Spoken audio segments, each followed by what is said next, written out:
Alrighty, so we're gonna start a new chapter now, and this one is closely related to what we have been doing all year long. So trig was kind of like a small detour that we had to take, but this one over here will really go back to quadratics, factoring, mainly factoring. Okay, so here's where I've been reminding you all this time: the quadratic formula will not be able to save you. Okay, so you really need to practice on factoring. I will attach a separate video that kind of like goes over factoring for you, for those of you who need a little bit more practice. But for the starter question, all I'm asking you to do is just solve these simple equations. So please do that. Pause the video, do that, and then check your answers or compare your answers. I'm going to proceed anyway, so let's get this done. So the first question is a lot easier to solve than the second one, even though both of them are not that difficult. Okay, the reason why this one is slightly easier, because you have a product, right? You have a product that's equals to 0. When a product is equals to 0, that makes your life really easy, because you can think of this as A, and let's just maybe use a different color, and this is B. So you have A times B is equals to 0, right? So a product can only equal to 0 if one of the two terms is 0. So either A has to equal to 0, so that means either X is equals to 0, there's nothing to solve for over here, or X minus 4, right? Or B is equals to 0. Okay, so my B over here is X minus 4. Okay, so or X minus 4 is equals to 0. Okay, so so this is equals to 0, and then you have to solve for X. That means that X is equals to 4. Okay, and then you can check if you want. Plug in the values over here, right? 0 times negative 4 is obviously 0, and 4 times 0 is equal to 0. Okay, so those are the only two possibilities. Okay, now here in the second question, a little bit more challenging because you don't have a product. Okay, so because you don't have a product, you can't really apply this logic: A times B is equals to 0. Okay, so which is why factoring is so important, right? So you're gonna have to factor this and rewrite this quadratic equation as a factor of two products. Okay, so let's do that. So because the coefficient is 1, I can actually use the shortcut over here, but the idea is you have to multiply the coefficient of x squared by the constant term. Okay, so that means I'm looking for two numbers that multiply to minus 12 and add up to the coefficient of the x term. Okay, so remember, quadratic equation is ax squared plus bx plus c, right? So the product is always a times c, and the sum, which is minus 1, will always be your b coefficient. Okay, so b coefficient, right, the coefficient of x. Okay, and if this doesn't make any sense to you, then please watch that the other video that I've attached. Okay, because I'm not going to be spending too much of my time explaining this. I'm just for the starter question, I'm doing it very slow. But for the next questions, I won't be going as slow. Okay, so what is the combination? So start with 1 and 12. Right, because the product is negative, one of the numbers have to be negative. It's not going to work with 1 and 12. It's not. Then go to 2. It's not going to work with 2. 2 and 6 will not work. 3 and 4, right? 3 and 4 will work. Because my sum is negative, right? It's minus 1. That means the bigger one of the two numbers has to be negative, okay? So that means 4 has to be negative. So 3 times 4 is 12. But because it's minus 4, it's minus 12. So that satisfies the first condition. And then, as you can see, 3 plus minus 4 will give you minus 1. Okay. Now, because the coefficient is 1, you can just write x, right? And then write the first number plus 3. It's positive. And then write x again. And then write down the second number. So that's minus 4 is equals to 0. Okay. So it's factored. Okay. If the coefficient is not 1, then you will have to rewrite the middle term in an intelligent way. Okay, so you're going to rewrite minus x as 3x minus 4x. Okay, and then do grouping and stuff like that. Okay, and again, if this does not make sense to you, please watch the other video. Okay, So again, using the same logic, right? We have, let's use different colors. I get this time around. So we have A, right, times B is equals to 0.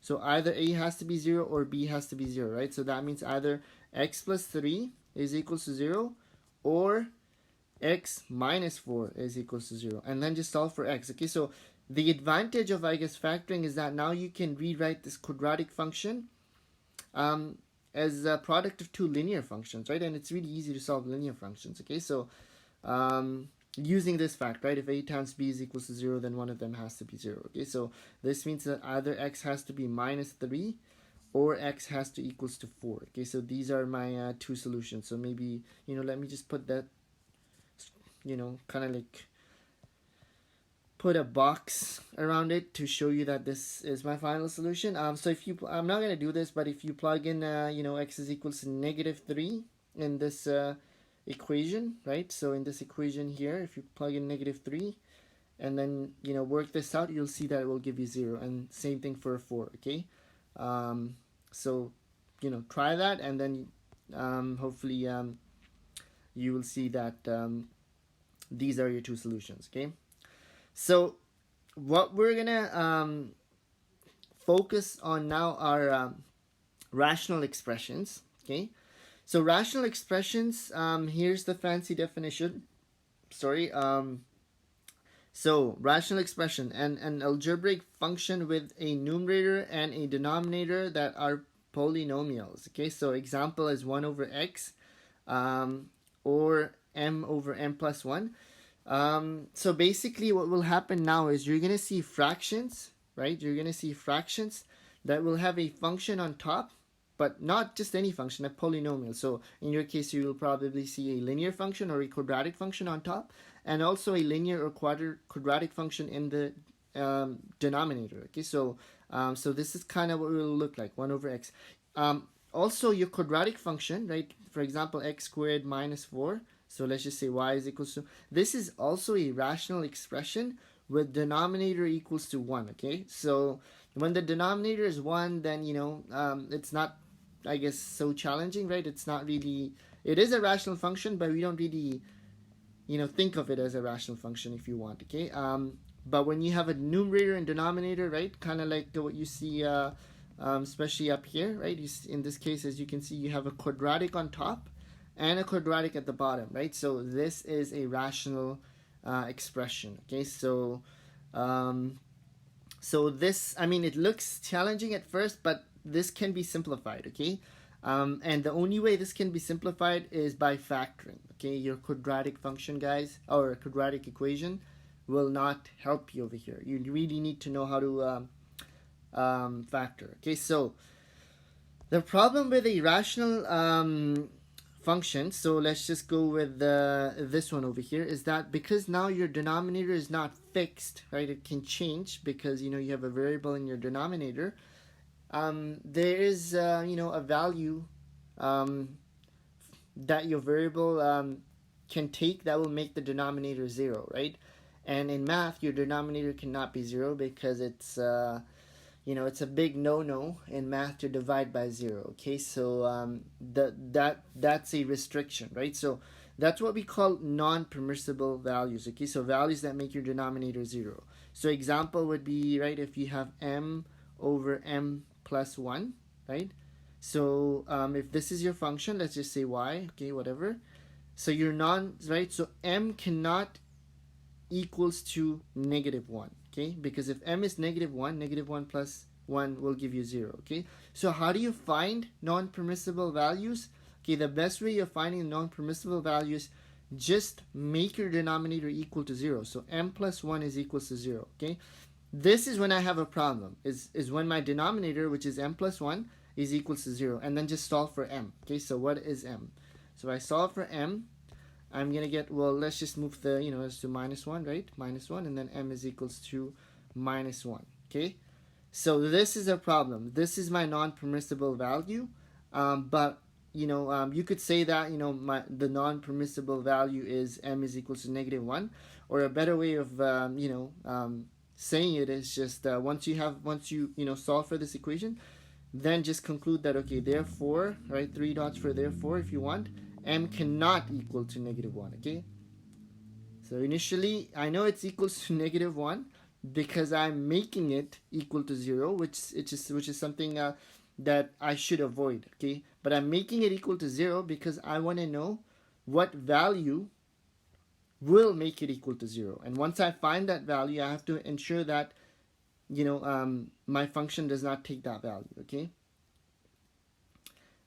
so again, this will translate to your domain and everything in a moment, but I don't want to make this too complicated today.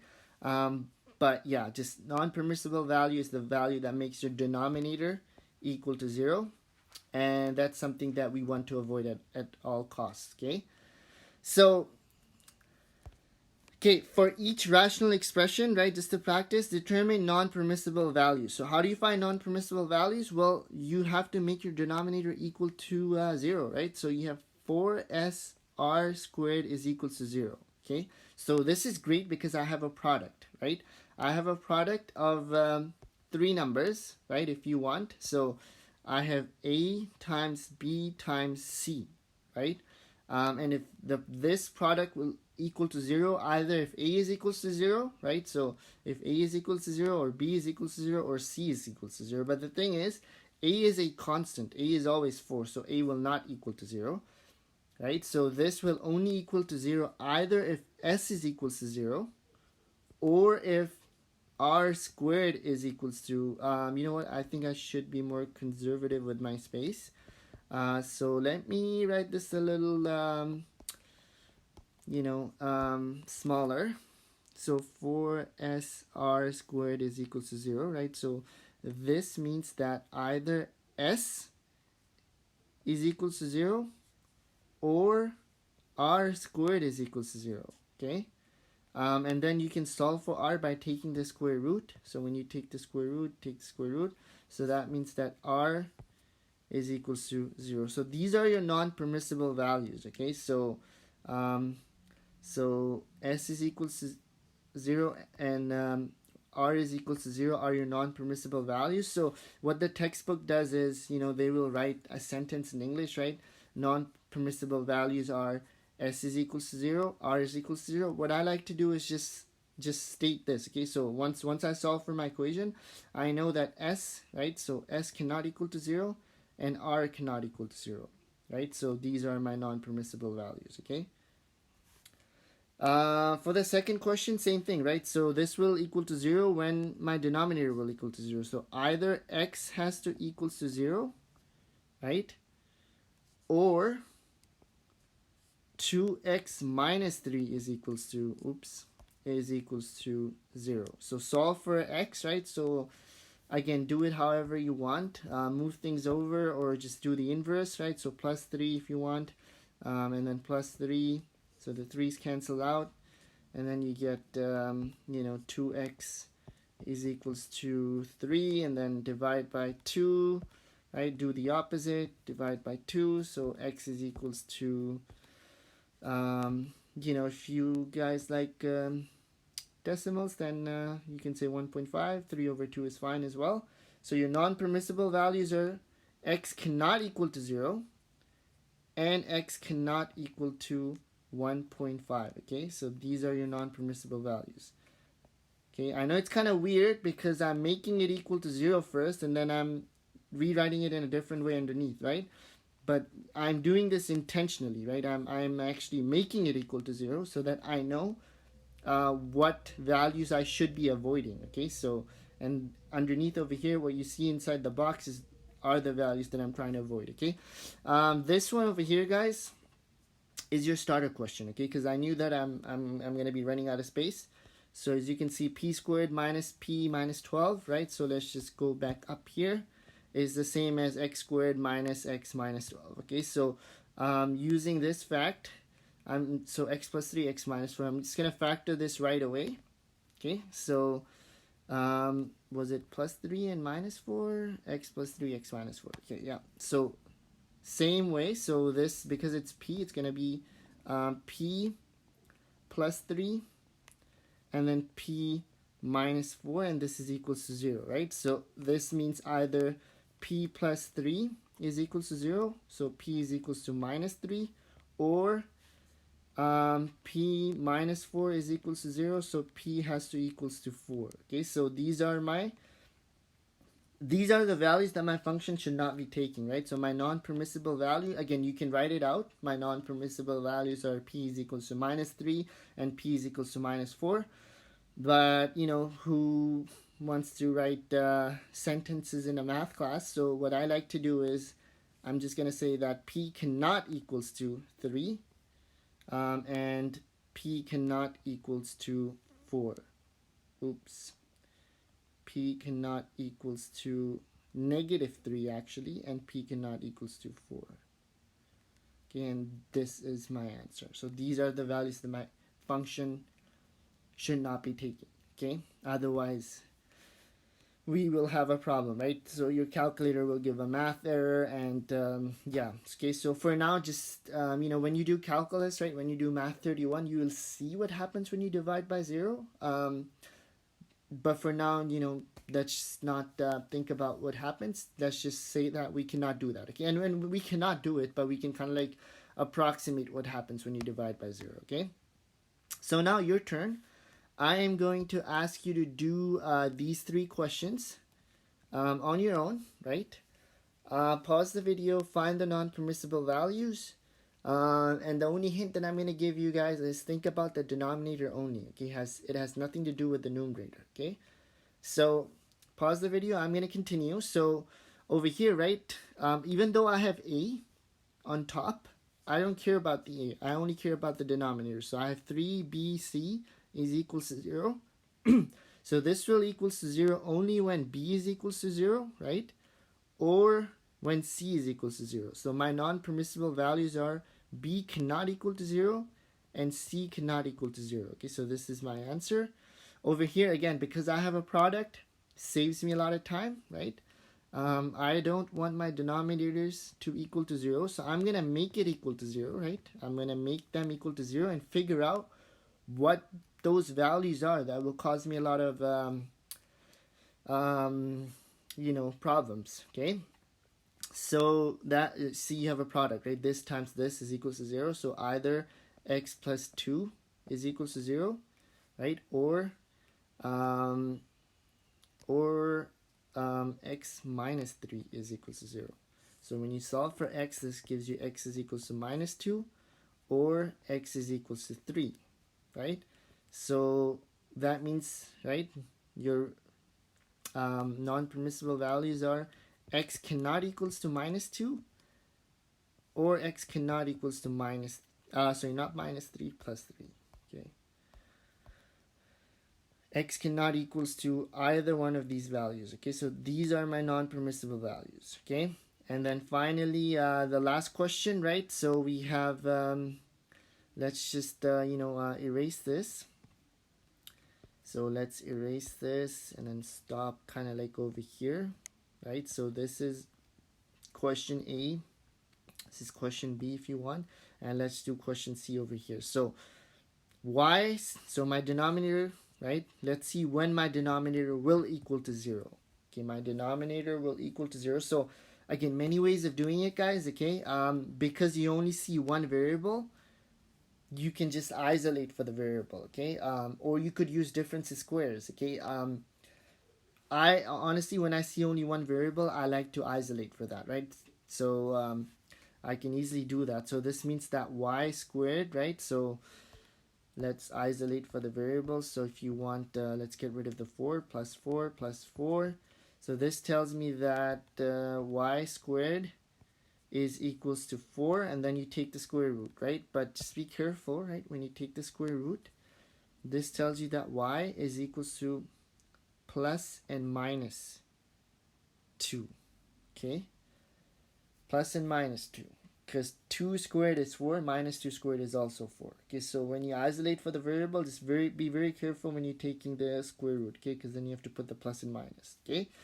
So that means, right, my restriction is y cannot equals to 2 let's just go in increasing order. It doesn't matter, but I just like to go in increasing order. Okay, so y cannot equals to -2 and y cannot equals to 2. So these are your restrictions. Okay, cannot equal to. Okay, because if my function takes these values, then I will run into a lot of problem, right? Because my denominator will equal to 0. Okay, so again, I know it's kind of weird, right? So let me just say this one more time. Make your denominator equal to 0 so that you can know what values, right, will give you um, trouble. Okay, and then once you know what those values are, then intelligently restrict those values. Okay, so which is what I've done in every case. So I made my denominator equal to 0 to figure out what those values are, right? So it's this one and this one, and then intelligently remove those values. Okay, so I don't want x equals to -2. I don't want x equals to 3. Okay, so this is kind of how you do it, right? Make your denominator equal to 0. Right here, I used because I only had one variable. I guess you always have one variable, but my variable is only appearing once, right? Then it's easy. Okay, so as opposed to, let's say, this question over here, right, the p is appearing, it's the same variable but it's appearing twice, so you can't really isolate for p. Okay, so you will be forced to factor. Okay, here you don't have to factor, but you could have gone with the difference of squares. It would have given you, if you want, let me just add this. So y, right, take the square root of the first term plus the square root of the second term, so y plus 2, and then this rewrite the same thing with a minus sign is equals to 0, and then when you solve for y, you will get the same values as here. Okay, and then intelligently just make sure that you're removing those values. Okay, so this is kind of like how it works. I hope this kind of made sense. So what I want you to do is I want you to practice. Now I know the homework is kind of lengthy. I'm giving you 3 questions, but some students need more practice, right? So if you think that you need more practice, you can